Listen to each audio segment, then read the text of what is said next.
Buddha Davis, BBC News, Jerusalem. Well, joining me now here in the studio is Shehata from the BBC Arabic service. Quite a lot to unpick there. First of all, let's talk about this funding that the US Congress has passed. There's been a lot of a conversation in recent weeks about the US funding Israel's military operations in some way, and now they've increased that funding. Yeah, it was passed by the House of Representatives and is going to the Senate, but most probably will be passed because the majority are Democrat there. It was received differently in Israel and in Palestinian territory. In Israel, Benjamin Netanyahu, the Israeli Prime Minister, said this demonstrates the support of America to Israel, and it defends the Western civilization, and they thank America for that. The same was repeated by the Minister of Defense of Israeli Minister of Defense when he said this is a clear message to our enemy. On the other hand, Nabila Bourdina, the spokesperson of Mahmoud Abbas, the Palestinian Authority president, said that it gives Israel green light to broaden the conflict in the region, and it will undermine the stability on the region and globally. And he said, all of this aid will help to add to the casualties, which now, according to the Palestinian health ministry in Gaza, is about more than 34,000.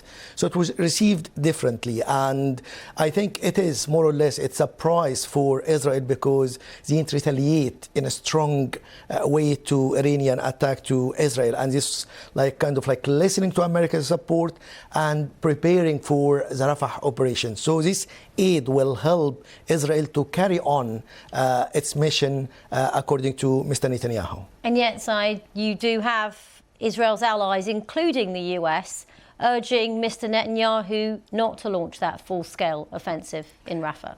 There is pressure on Mr. Netanyahu not to do that. However, it is in the intention, the plan of Mr. Netanyahu, because he said several times before, in order to achieve what he called complete victory over Hamas, we need to go to Rafah because there is many tunnels, there is many militant of Hamas there.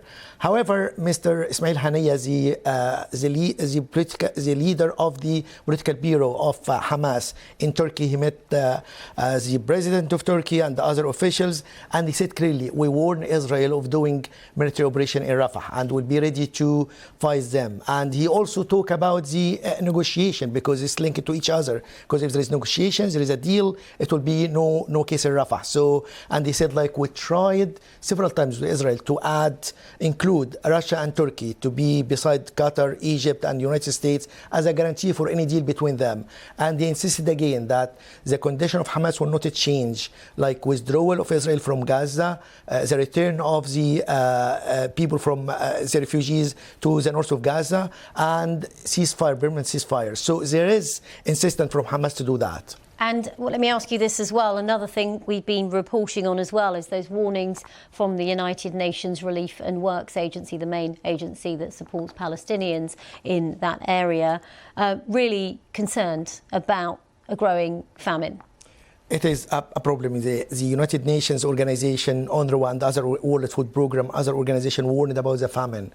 There is some reports saying there is some families get only one meal over 2 days. The situation in northern Gaza is more severe. Even there is some aids went recently on some medical equipment, but still not enough in Rafah and other areas. So there is a famine looming over Gaza, and there is urgent need. And the only way to achieve that and deliver aid is a ceasefire, because as far as conflict is continuing and Israeli persistence in order to have offensive in Rafah, ground offensive in Rafah, I think will be difficult to deliver aid, and the aid will be limited, and the casualties, more than 34,000 dead, more than 75,000 injured. The hospital cannot cope, and the food, as you know, the famine is all over. So in this case, the only way United States, other countries, ceasefire, talking about a deal, this will the best way to achieve peaceful and delivery for aid to the needy people in Rafah and other areas. Yeah, that's certainly the view of the UN. Thank you very much, Shehata.